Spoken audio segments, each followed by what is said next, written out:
गुप्त मंत्रों द्वारा न्यास करके मिट्टी के वेदी में उपयुक्त भोगों द्वारा आत्मा में और समदृष्टि द्वारा संपूर्ण प्राणियों में मेरी आराधना करनी चाहिए, क्योंकि मैं सभी क्षेत्रज्ञ आत्मा के रूप में स्थित हूँ। फिर से सुनिए। गुप्त मंत्रों द्वारा न्यास करके मिट्टी की वेदी में, ठीक है ना, उपयुक्त भोगों द्वारा आत्मा में और समदृष्टि द्वारा संपूर्ण प्राणियों में मेरी आराधना करनी चाहिए।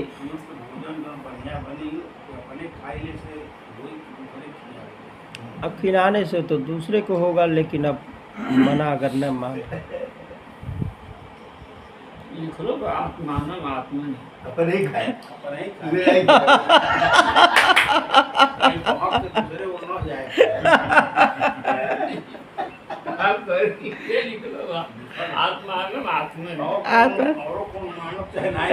ई वाला जरूर माना जी।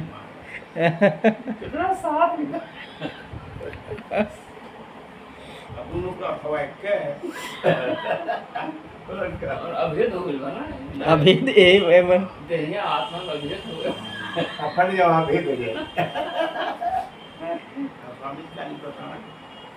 स्वामी जी यही कह रहे हैं, संपूर्ण प्राणियों में उपयुक्त भोगों द्वारा आत्मा में और समदृष्टि द्वारा संपूर्ण प्राणियों में मेरी आराधना करनी चाहिए, क्योंकि मैं सभी में क्षेत्रज्ञ आत्मा के रूप में स्थित हूँ। इन सभी स्थानों में शंख चक्र गदा पद्म धारण किए 4 भुजाओं वाले शांत मूर्ति श्री भगवान विराजमान हैं। ऐसा ध्यान करते हुए एकाग्रता के साथ मेरी पूजा करनी चाहिए। इस प्रकार जो मनुष्य एकाग्र चित्त से यज्ञ यागादि इष्ट और कुआं बावली बनवाना आदि पूर्व कर्मों के द्वारा मेरी पूजा करता है, उसे मेरी श्रेष्ठ भक्ति प्राप्त होती है तथा संत पुरुषों की सेवा करने से मेरे स्वरूप का भी ज्ञान हो जाता है। प्यारे उद्धव, मेरा ऐसा निश्चय है कि सत्संग और भक्ति योग इन 2 साधनों का एक साथ ही अनुष्ठान करते रहना चाहिए जी। प्रायः इन दोनों के अतिरिक्त संसार सागर से पार होने का और कोई उपाय नहीं है, क्योंकि संत पुरुष मुझे अपना आश्रय मानते हैं और मैं सदा सर्वदा उनके पास ही बना रहता हूँ।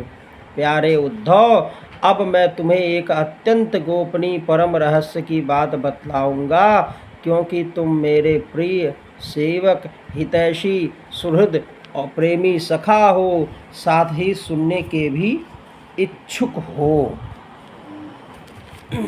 जरा सा स्वामी जी क्या कह रहे हैं, थोड़ा सा देख लीजिए। हाँ, दूसरे रूप में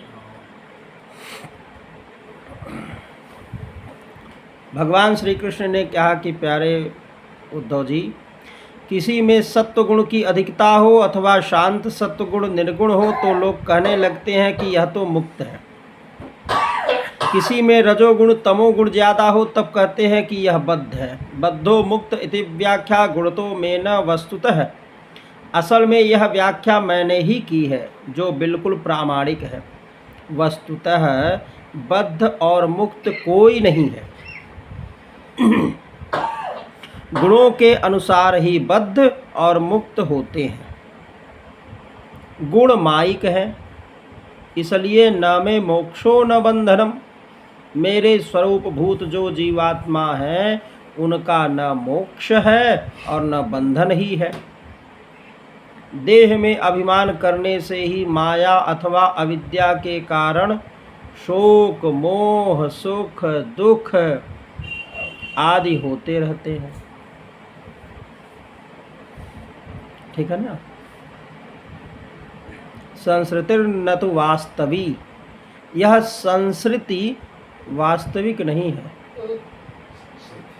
यह तो केवल प्रातीतिक है। विद्या अविद्या दोनों मेरे शरीर हैं, इन्हीं से मोक्ष और बंधन होते हैं। मेरा एक ही जीव जब तक अविद्या रहती है तब तक तो अपने को बद्ध और पृथक पृथक देखता है, किंतु विद्या की प्राप्ति हो जाने पर मुक्त देखने लगता है।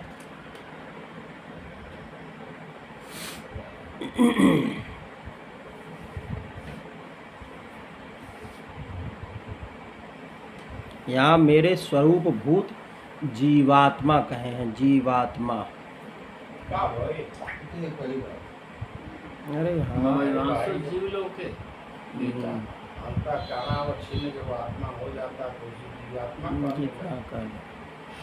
उपाधियों से अतिक्रांत हो जाता है, उनके कोई बुआ उसी में दिखाई दे जब तक नहीं करते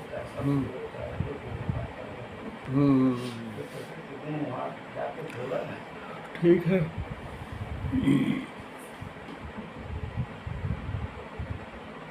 तो भगवान अपने उनके दृष्टि में सब कुछ नहीं है। हाँ, उन्हीं की दृष्टि में, उनके दृष्टि में उनके दृष्टि में कुछ नहीं, ये सब हम लोगों की दृष्टि में है। तो कभी कभी हमारे दृष्टि को लेकर उसका प्रतिपादन है जी।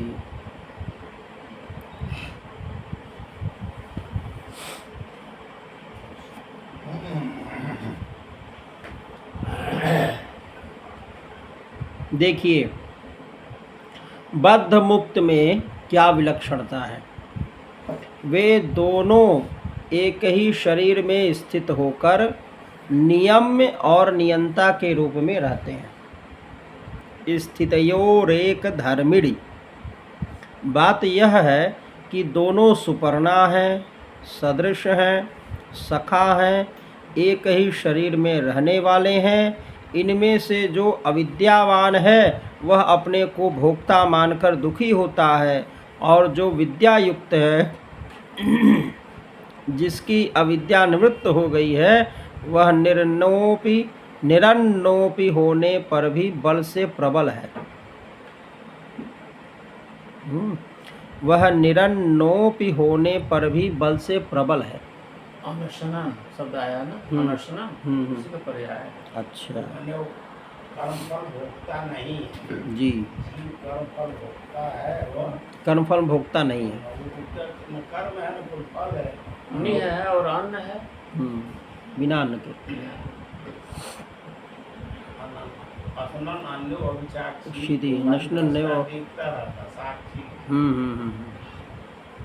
निरन्नोपि है। जो अपिप्पलाद है वह आत्मा को जानता है, जो अपिप्पलाद है, और जो अविद्या युक्त है वह आत्मा को क्या जानेगा। पिप्पलाद, अपिप्पलाद का अर्थ है अगर पीपल लगेगा तो पत्ता खाने वाला, भोग मोक्ष लगेगा तो रूह खाने वाला।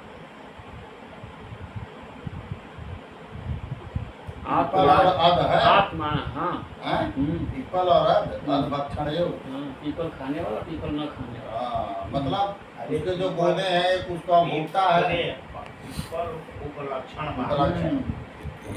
में जितना हम भोग करते हैं, सुख दुख या मोह सब उसमें आएगा।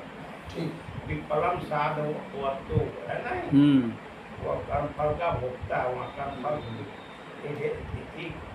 दे दिया जाता है, तो उसका जो पर्यवसान सब में हो जाता है। ठीक है।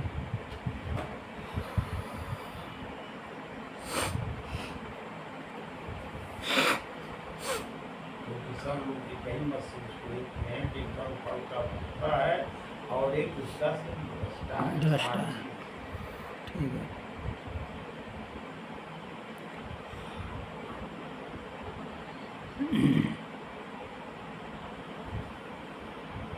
जो अपिप्पलाद है वह आत्मा को जानता है, और जो अविद्या युक्त है वह आत्मा को क्या जानेगा। विद्वान देह में रहकर भी देह में नहीं रहते और अविद्वान वेदातीत होने पर भी अविद्या के कारण अपने को देह में ही मानते हैं। मैंने इस विद्या से काफी ज्ञान से चाहे सारी छुट्टी रख जाएगी वो अविद्वान रहेगा। स्वामी जी के श्लोक के को याद नहीं हुआ। हम्म, गीता पी जाइए, भागवत पी जाए, रामायण वेद वेदांत का सब पी जाए वो, लेकिन वह जो सुंदरी है मेरे मन से निकलती नहीं। भागवत सुधा और भारती सुधा में भागवत सुधा में अच्छा। इसे गीता पर गीताने को कह के लेकिन वो सुलोचना जो है मेरे मन से निकलती नहीं। क्यों नहीं निकलती है? हम उस दृष्टिकोण से नहीं, हम छंद वगैरह याद करके सभा जुटाने की कोशिश में लगेगा और वो फैसला फैसला इत्यादि के चक्कर में ये सब बातें होती। एक्चुअल जो साधु होता है इससे सबसे वो अलग रहता है, कोई ऐसा उसके पास नहीं है। सगल ऐसा ही का मानस जो का सही से नहीं है, रामचरण में ही होता है। सकल वासना ही तो कहने का मतलब हम याद रखेंगे तो मंच जीत जाएंगे बौद्धिक स्तर पर। लेकिन आपको याद होगा कि स्वामी जी का बता रहे थे कि वेदांत बहुत बड़े जोरदार विद्वान बना रहे थे, उनका जमाई था मर गया। उनकी माता तुलसी में उन्होंने कहा स्वामी जी वेदांत का कोई ऐसा ग्रंथ नहीं है जिसको मैं आगे उपांत न लगा दूँ न समझा दूँ, लेकिन ये जमाई की मरने का दुख मेरे में निकल नहीं रहा है, क्योंकि हम खाली उसको पढ़ा सकते हैं।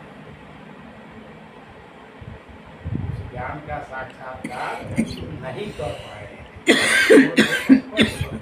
जी अखंडानंद जी कुछ लिखे हैं जी इस चीज यही बात है।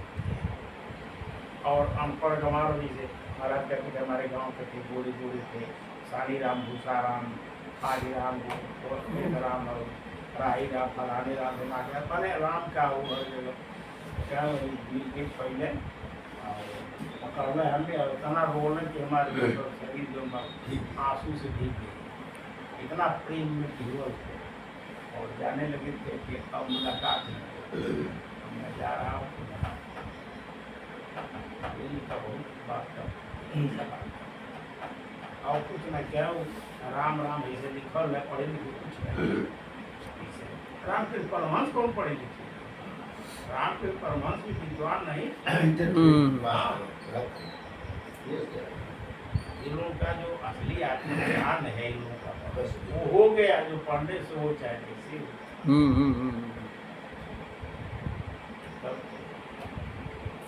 उनका जीवन नानक के जीवन से मिलता जुलता है। रामकृष्ण जी का नानक जन्म से उनको भी लगता था, वहाँ बैठते थे मन स्थिर हो जाता था, इनको भी लगता था। बाद में वो जो है कौन था तो बंदा बैरागी नहीं बारदाना और जो उनके रहला उनके साथ शिष्य पहले भेजले उनके दादा उनके साथ उन्होंने नहीं रंगे रंगे पहले 17 घूमे लगे वो जो